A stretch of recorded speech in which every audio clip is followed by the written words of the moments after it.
तो last episode में हमने देखा था कि लुफी साशो को किसी प्लेस पे मिलने के लिए बुला रहा था, जहाँ पर साशो ने वर्क भी दे रखी है, बहुत ही फास्टली जा रहा था, जिस पर कुछ समय बीतने के बाद फाइनली साशो इस प्लेस में पहुंच जाता है। तब यहाँ की घर द्वार पैलेस को देखकर शासन कहता है कि बताओ मैं इधर काम में लगा हुआ और ये इतना आराम से इस पैलेस में आराम फरमा रहा है, जिस पर अब लुएनफी बहुत ही खुश होकर बाहर आते हुए कहते भाई फाइनली आप आ गए। और इतना कहते ही लुएनफी अब कूदते हुए शासन को हक कर लेता है। गाइस अगर मान भी ले कि लुएनफी का ये प्यार झूठा है, लेकिन फिर भी शासन के सामने बिल्कुल बच्चा बन जाता है। तब शासन बिल्कुल बड़े भाई की तरह गुस्सा करते हुए कहता है कि मैं जब से इस कॉन्टिनेंट में आया हूँ तब से न जाने कब मैंने इस तरह के शानदार पैलेस में आराम किया है, लेकिन तुम्हारा तो यहाँ अलग हिसाब किताब चल रहा है। सच बता तुम जानबूझकर यहाँ पर पड़े हुए थे ताकि सारा काम मुझे करना पड़े। जिस पर अब लुएनफी शासन को लेकर अंदर की ओर जाते हुए क्या था कि भाई आप अंदर चलिए, मैं आपको सारी चीजें बताता हूँ, बहुत सी बात है जो मुझे आपसे करनी है। तो अब शासन क्या था कि तुम हर बार यही कहते हो। जिस पर अब अंदर जाने के बाद लुएनफी शासन सामने फल फ्रूट लगा देता है और शासन पहले खाने के लिए कहता है। तब शासन जैसे इस फ्रूट को अपने मुंह में डालता है तो इसका दिमाग हिल जाता है क्योंकि ये फ्रूट कुछ ज्यादा ही टेस्टी थे। जिस पर लुएनफी कहता है कि क्यों है ना ये फ्रूट टेस्टी। तब शासन अब सीरियस होते हुए कहता है कि लुएनफी चलो अब काम की बात पर आते हैं। जिस पर लुएनफी कहता है भाई मैं चाहता कि ओल्ड मास्टर तेंजी आपसे मिला था और उसने आपको बहुत सी बातें बताई भी होंगी। तब शासन कहता है कि अगर तुम्हें पहले से सब कुछ पता है तो फिर पूछ क्यों रहे हो। जिस पर लुएनफी कहता है भाई आप इतना भी ज्यादा सीरियस मत होइए, ये मैटर आप जितना सोच रहे हैं उससे भी बड़ा है, इसलिए मैं अभी जल्दबाजी में आपको सारी चीजें नहीं बता सकता।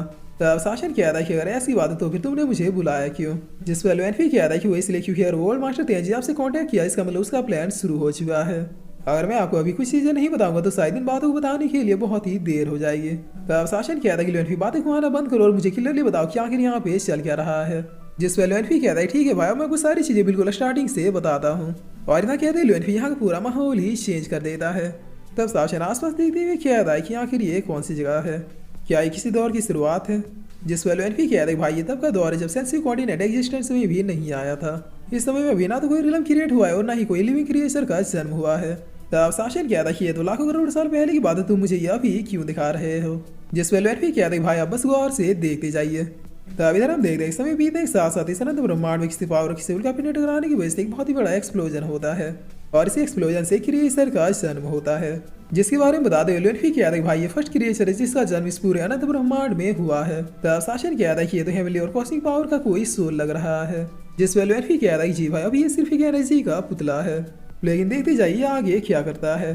तब इधर हम देखते हैं कुछ और समय बीते बीते ये क्रिएचर अब खुद को इवॉल्व करते जा रहा था और इवॉल्व होते होते अब कुछ इंसानों की तरह दिखने लगा था। इस क्रिएचर सिर पे बाल आ चुके थे, इसे भी अब एक फेस मिल चुका था। जिस पर लुएनफी कहता है भाई अब इस मूवमेंट को गौर से देखिएगा, यहीं से सारी चीजें अब स्टार्ट होने वाली है।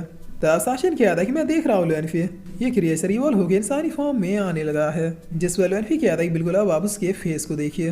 तब इतना सुनते शासन बहुत ही गौर से इस क्रिएचर के फेस को देखने लगता है, जिसे देखते ही शासन बहुत ही शौक होते हुए कहता है कि नहीं ऐसा नहीं हो सकता। तब इधर हम देखते इस क्रिएचर का फेस बिल्कुल शासन की तरह ही दिख रहा था, जिसे देखकर शासन बहुत ही पैनिक होते हुए कहता है कि नहीं ये बस एक कोइंसिडेंट है, मैं इस अनंत ब्रह्मांड का पहला जीव तो नहीं हो सकता। तब लुएनफी कहता है कि भाई लगता है आपको सारी चीजें समझ में आने लगी है कि आखिर मैं आपको दिखाना क्या चाह रहा था और ये कोई कोइंसिडेंट या छलावा नहीं बल्कि रियलिटी है। फर्स्ट क्रिएचर जो इस कॉन्टिनेंट में क्रिएट हुआ था वो बिल्कुल आप ही की तरह दिखता था, या फिर मैं ये कहूँ कि आप उसकी तरह दिखते हो। जिस पर शासन कहता है कि लुएनफी मुझे कुछ ही समझ में नहीं आ रहा, मैं हेवन और अर्थ का फर्स्ट क्रिएचर कैसे हो सकता हूँ, मेरा जन्म तो नाइट रिलम में हुआ था। तब लुएनफी कहता है कि भाई टेंशन मत लीजिए, मैंने कब कहा कि आप सेम टू सेम वही क्रिएचर हो, आप बस साथ ही साथ देखते जाइए कि आखिर हो क्या रहा है। तब इधर हम देखते हैं समय बीतने के साथ साथ और भी क्रिएचर क्रिएट होते हैं और इनके रहने के लिए रिलम्स भी क्रिएट होने शुरू हो जाते हैं। एक के बाद एक नई जीव और इनकी लिविंग सूटेबिलिटी के अनुसार रिलम्स क्रिएट होते चारों तरफ ब्रह्मांड में फैलने लगते हैं और इस सबको क्रिएट करने वाला कोई और नहीं बल्कि हेवन और कॉस्मिक पावर से जन्मा ये क्रिएचर था जो अपनी शक्तियों से चीजों क्रिएट और डिस्ट्रॉय कर रहा था। तब ये सब देख शासन किया था कि ओडिसी ने सेंसिटिव कॉन्टिनेंट और यहाँ क्रिएचर को क्रिएट किया था। इसका मतलब हेवन के स्त्री पावर का ओरिजिन यही है। जिस पर लुएनफी कहता है जी भाई इसने सारी चीजों की रचना की, लेकिन इससे यहाँ पर एक गड़बड़ हो गई, क्योंकि हम जानते हैं कि अगर प्रकाश है तो अंधेरा भी जरूर होगा, इसी तरह अगर अच्छाई है तो फिर बुराई का होना तो लाजमी है। और ठीक यही चीज इस क्रिएचर के साथ भी लागू हुई। इसने अपनी पावर से जितने भी जीवो या फिर रिलम्स को क्रिएट किया वो सब अच्छाई के लिए थे, लेकिन सभी बीते के साथ साथ इसी शक्ति की वजह से एक और शक्ति क्रिएट हुआ और इस दूसरे शक्ति ने भी क्रिएचर के रूप में जन्म लिया, जो बिल्कुल फर्स्ट क्रिएचर की तरह कॉस्मोस और हेवन की पावर से क्रिएट किया हुआ था। ये सेकंड क्रिएचर को बिल्कुल पसंद नहीं था कोई उससे भी ज्यादा पावरफुल हो या फिर उसे कोई किसी चीज के लिए ऑर्डर दे, यानी सेकंड क्रिएचर खुद को सबसे ज्यादा पावरफुल और स्ट्रॉन्ग मानता था। क्योंकि फर्स्ट क्रिएचर की तुलना में बिल्कुल उसका अपोजिट था। इसके इरादे नेक नहीं थे और ये दुनिया को अपने हिसाब से चलाना चाहता था, मगर फर्स्ट क्रिएचर के होते हुए ऐसा होना बिल्कुल इम्पॉसिबल था, जिसकी वजह से इन दोनों के बीच जंग छिड़ गई। एक ऐसी जंग जो लगातार कई सालों तक चलता गया। इनके फाइट की वजह से कई दुनियाएं तबाह हो गए, ब्रह्मांड में चारों तरफ शांति फैल गई, लेकिन इनका फाइट नहीं रुका। लेकिन फाइट चाहे गॉड्स के बीच में ही क्यों ना हो, लेकिन अंत में जीता तो कोई एक ही है।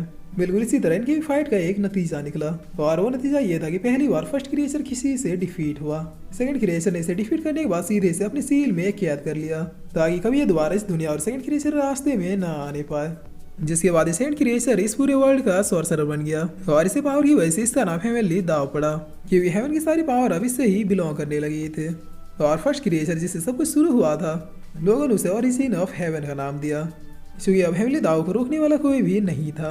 इसलिए ये अब आराम से नई दुनिया और रिलम से क्रिएट करना शुरू कर दिया, जिसकी वजह से दुनिया में और कई नए क्रिएचर्स का जन्म हुआ। मगर प्रॉब्लम यह थी कि इन चीज़ों को क्रिएट करने के पीछे हेवनली दाव का सिर्फ एक ही मतलब था कि लोग सिर्फ से ही पूजे, इसका सम्मान करें। कुल मिला इसने जो दुनिया क्रिएट की थी वो सिर्फ इसके हाथों की कठपुतलियाँ थे, जहाँ पर सारी चीज़ें इसके हिसाब से या फिर इसके इशारों पर नाचा करती थी। लेकिन चूंकि ये नेचर के रूल के खिलाफ था, इसलिए जाते तक ऐसा चल पाना मुमकिन नहीं था। इसे रोकने के लिए फर्स्ट क्रिएचर जो कि सील था, वो अपनी सारी पावर मिला के बाकी दुनिया में धीरे धीरे अपने पावर को भेजना शुरू किया, ताकि कोई ऐसा तरीका मिल जाए जिससे वो इस सील से फ्री हो सके और हेवनली दाव को रोक सके। मगर हेवनली दाव की शक्ति की वजह से ये कर पाना लगभग इम्पॉसिबल था। लेकिन अंत में लाखों सालों के बीच जाने के बाद फाइनली एक रिलम इनकी शक्तियों से एक अंश का जन्म हुआ। तब शासन बहुत ही शौक होते हुए किया था कि ये तो नाइन रिलम है, जिस वैल्यूएंट भी कह रही जी भाई यहीं पर उस क्रिएचर के एक छोटे से अंश का जन्म हुआ, और वो अंश कोई और नहीं बल्कि आप ही हो। फर्स्ट क्रिएचर ने लाखों करोड़ों सालों तक इस उम्मीद में कि वो कभी न कभी तो किसी दूसरे रूप में लौटेंगे, उसने हर दुनिया में अपना अंश भेजा था। लेकिन समय बीतने के साथ इकलौते आप ही हो जिस दुनिया में सर्वाइव कर सका। भाई मैं अभी आपको ज़्यादा कुछ नहीं बता सकता, लेकिन बस आप इतना समझ लीजिए कि आप फर्स्ट क्रिएचर के पुनर्जन्म हो। इस दुनिया की बैलेंस को बनाए रखने के लिए आपको दोबारा अपने ओरिजिन में लौटना होगा। हो सकती है जिसे कोई रोक सकता है तो वो सिर्फ आप ही हो, इसलिए हर हाल में आपको अपनी शक्ति और ओरिजिन के साथ मर्ज होना ही होगा। तो अब इन सारी बातें सुनकर शासन किया था कि मैं हूँ किसी का अंश नहीं, मैं कभी किसी ओरिजिन या फिर किसी दूसरे शक्ति के साथ मर्ज नहीं होने वाला। जिस वेलवेट भी किया था भाई मैं चाहता हूँ कि अभी इन सारी बातों पर भरोसा करना थोड़ा मुश्किल है, लेकिन सच्चाई से आप पीछे नहीं भाग सकते। और फिर लुएनफी अभी एक लंबी सांस लेते हुए क्या था कि ठीक है भाई, अभी के लिए इस मैटर को साइड में रखते हैं, हमें पहले इससे भी बड़े मैटर को सॉल्व करना है, जो कि कोई और नहीं बल्कि वो ओल्ड मास्टर तेंजी है, जिस पर तभी यहाँ पे अब किसी पावरफुल पर्सन के आने का प्रेशर फील होता है। तब शासन किया था कि लुएनफी आखिर यहाँ पर हो क्या रहा है। जिस पर लुएनफी किया था इस सीट मैंने सोचा नहीं था कि ओल्ड मास्टर हमें इतनी आसानी से ढूंढ निकालेगा। सच में ये ओल्ड मास्टर तेंजी एक बहुत ही बड़ा सरदर्द है, जिस पर अब इस प्लेस में तेंजी फोइलन के ओल्ड मास्टर आ जाते हैं, जो आते यहाँ के पहले सुबह से एक ही झटके में डिसअपेयर कर देते हैं। तब शासन और लुएनफी भी यहाँ पर आ जाते हैं, जिस पर अब तेंजी फोइलन के ओल्ड मास्टर कहते हैं कि लुएनफी तुम्हारा जादू तुम्हारी तरह ही बहुत ही घटिया है। ओ सॉरी तुम्हारा नाम लुएनफी कहाँ, तुम तो लियनफी हो। वेल ये सब तो कोड नेम है, इसलिए मुझे नहीं लगता कि तुम्हारे नाम को करेक्ट करने से कोई फर्क पड़ेगा। तब लुएनफी शासन ये आगे आते हैं कहते हैं भाई आप जल्दी से यहाँ से निकल जाओ, मैं आपसे दोबारा मिलूंगा। जिस पर तेंजी फोइलन के ओल्ड मास्टर कहते हैं कि तुम इतने पैनिक क्यों हो रहे हो, कहीं तुम्हें ये तो डर नहीं कि मैं शासन सामने तुम्हारा झूठा भांडा फोड़ दूंगा। और इतना क्या कि ओल्ड मास्टर अब शासन को ग्रीट करते हुए कहता है हेवनली दाव दोबारा इस कॉन्टिनेंट में आपका स्वागत है। तब इतना सुनते शासन बहुत ही शौक हो जाता है, क्योंकि लुएनफी के अनुसार शासन फर्स्ट क्रिएचर यानी ओरिजिन का अंश है, ना कि हेवनली दाव का। जिस पर लुएनफी अब हंसते हुए कहता है कि बुढ़े एक्टिंग काफी अच्छा कर लेते हो, बॉलीवुड की फिल्मों में क्यों नहीं जाते, वैसे भी वहाँ पर अच्छे एक्टरों की बहुत ही कमी है। तभी ओल्ड मास्टर कह रही हेवनली दाव मुझे नहीं पता कि लुएनफी ने आपको क्या बताया, मगर भरोसा रखिए उसकी सारी बातें झूठी है, इसलिए आप मुझे फॉलो कीजिए, मैं आपको बताता हूँ कि आखिर सच्चाई क्या है। जिस पर लुएनफी कह रहे भाई इसके ऊपर आप बिल्कुल भरोसा मत कीजिएगा, ये सब इसका ही प्लान है।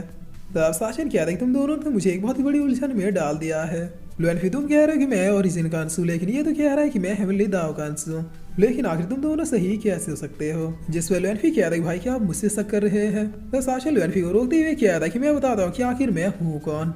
मैं शासन एक इंसान, एक देवता, एक राक्षस, इस दुनिया में कोई ऐसा नहीं जो मेरा सामना कर सके। एक ऐसा रूलर जिसने न जाने कई सारे बड़े छोटे रिलम्स को जीता है।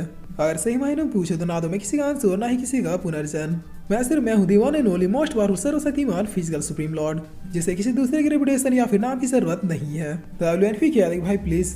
जिस पर शासन हंसते हुए कह रहा है लुएनफी मैं तुम्हारा बड़ा भाई हूँ, और चाहे कुछ भी हो जाए मैं हमेशा ही रहूंगा, तुम्हें किसी भी टाइप की सफाई देने की जरूरत नहीं है। और जहाँ तक रही इन दोनों हेवनली क्रिएचर्स की बात, तो ये दोनों ही इस लायक नहीं है कि सर्वशक्तिमान फिजिकल सुप्रीम लॉर्ड इनका पुनर्जन्म बने। मुझे सिर्फ हेवन ही नहीं बल्कि ये पूरा पूरा ब्रह्मांड चाहिए। इतिहास भी गवाही देगा कि कोई ऐसा था जो इस ब्रह्मांड से भी परे था। तभी ओल्ड मैन कह रही हेवनली दाव मेरे ख्याल से आप अभी सही डिसीजन लेने की हालत में नहीं है। इसलिए मुझे अब आपके भले के लिए कोशिश करना होगा। जिस पर लैनफी आगे आते हुए कहता है कि भाई अभी आपको इस मामले में पड़ने की ज़रूरत नहीं है, मैं चाह रहा हूँ इससे फाइट करने के लिए, आपको जो सही लगे आप वही करना।